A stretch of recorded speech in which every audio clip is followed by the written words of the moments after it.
Okay, my name is Shilongo. I'm an author, an academic, and also a chess coach. What you see in front of you is our brand, Rubinstein Chess Academy. You can identify it by three colors, red, black, and white. Initially, we only had black and white because most chess boards that you find are just black and white, but we decided to add red just to give it some color. Most of you, I believe, if there is a single person here that doesn't know what chess is, then I think we really have a problem in Namibia. Chess is one of the games that are played all over the world. I think during COVID, it was the only sport that was actively taking place. Millions of users were in their homes playing online chess.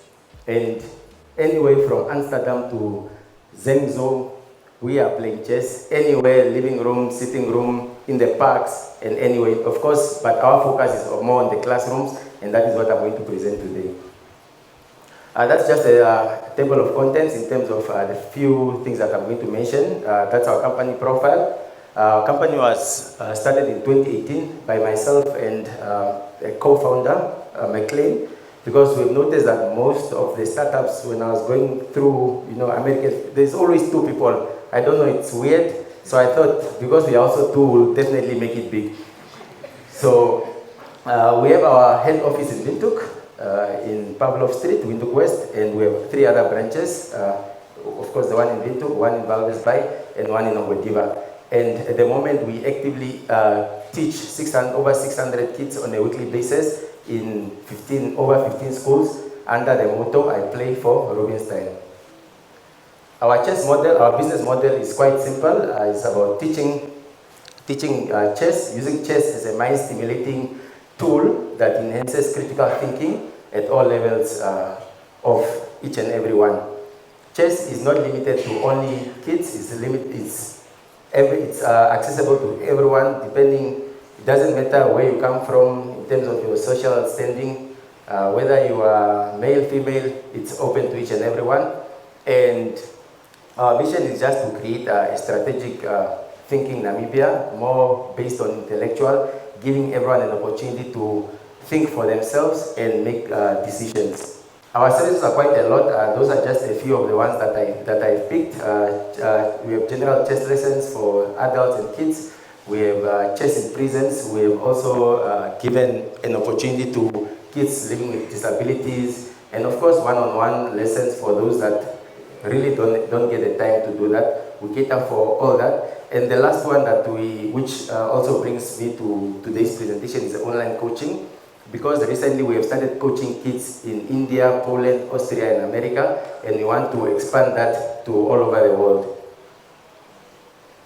These are some of the most common problems that we face as a country, and with chess we have given solutions that are able to cater for most of those problems.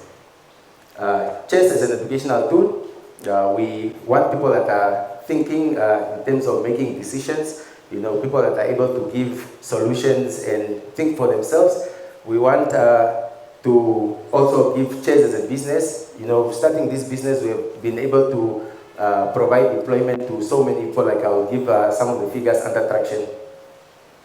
Our marketing and publicity is quite simple. Most of our clients, we get them from word of mouth. We teach, we do a very good job, and then most of the employees come through that. Our pricing is also quite affordable because we want to give this opportunity to each and every Namibian child, at least by the end of 2030. Our customer base, we have chess classes in Windhoek, Walvis Bay, Namibia, and 7 other towns, Marienthal, Henties Bay, and so forth. And we are currently the second place in market share, provided that we only started 5 years ago.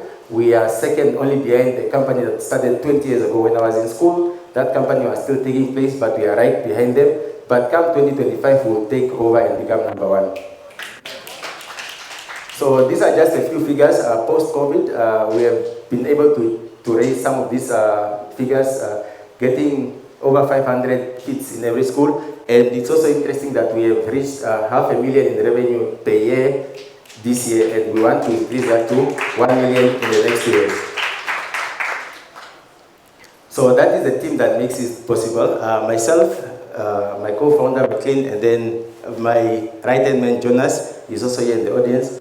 We have 8 staff members that we employ that do this on a weekly basis. And if it was not for those 3 people that you see there, I don't think we would have been where we are today.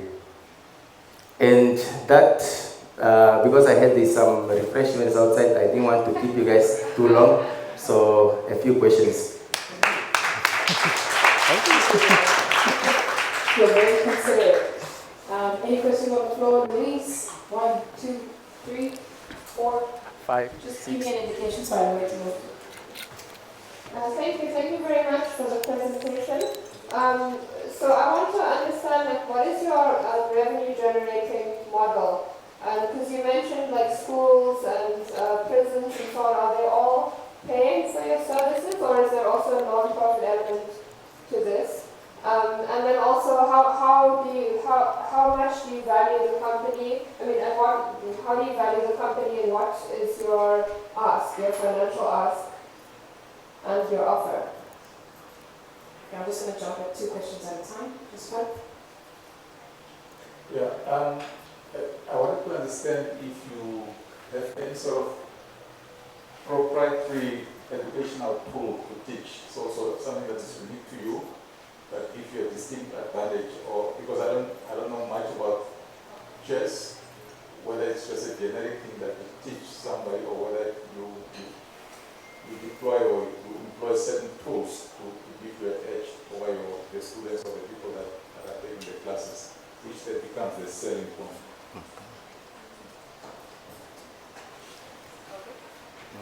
Yeah. Okay. The first one, in terms of where we generate our income from, is we have decided to go on a journey to make this as an extra curricular activity, meaning we start from we approach schools and we tell them that, okay, this is a service that we are going to introduce to you. We want you to give us all the kids that are in the school, and for this amount of money, we are going to teach all the kids. So like I said, our biggest client is All Nations Private School. They pay us on average 10,000 a month to teach the whole school, the kids in the whole school, how to play chess. That is once every week. And we have other models that is a model that we use at all the schools.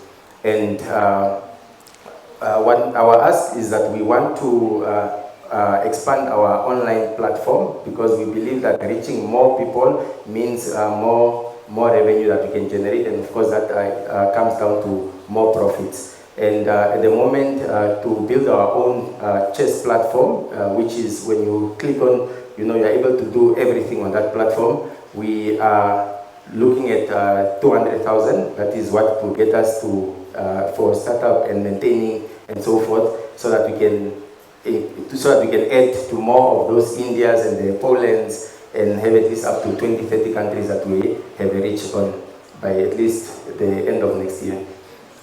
And then there is another question that was about the tools that we use. We are focused on, what makes us different is our focus is only on 2 elements, education and entertainment. So we have devised a curriculum that focuses on making education fun for each and every child in the school. We coach 3-year-olds, 5-year-olds, 7-year-olds, so we need to make sure that the child is invested and interested in what we are giving them. How do you, oh, I'm so sorry, I'm Usuta. Yeah.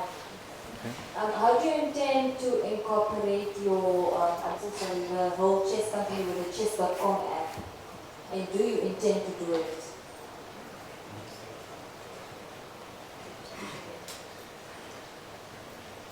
Let's see, I'm getting my kilos in today. Okay, that's actually very interesting, because you see what you just said about chess.com. So by next year, we want to be Rubinstein.com. So everyone that plays on chess.com now plays on our platform. We have already been existing in terms of our revenues hitting close to $1 million. So for 200,000, we are giving 5%. We offer physical chess lessons in Windhoek, in Walvisbay, Ngwediva, Stamprit. So those are the 7,000 I mentioned. So that is on a weekly basis that we provide. The online one is just an expansion to what we already offer physically. So almost everywhere in the country, there are chess playing people, and we opened the Wediva one just last year, and we are expanding to Oshakati next year and Ondangwa. So we are trying to reach all these different towns, because just this year we managed to go to 4 towns apart from Windhoek. So the aim is definitely just to get into all the corners of the country. And of course, I know the South is very much neglected, and we definitely want to get there in Kiet Maskara as well. So we will be there in at least the next 2 years.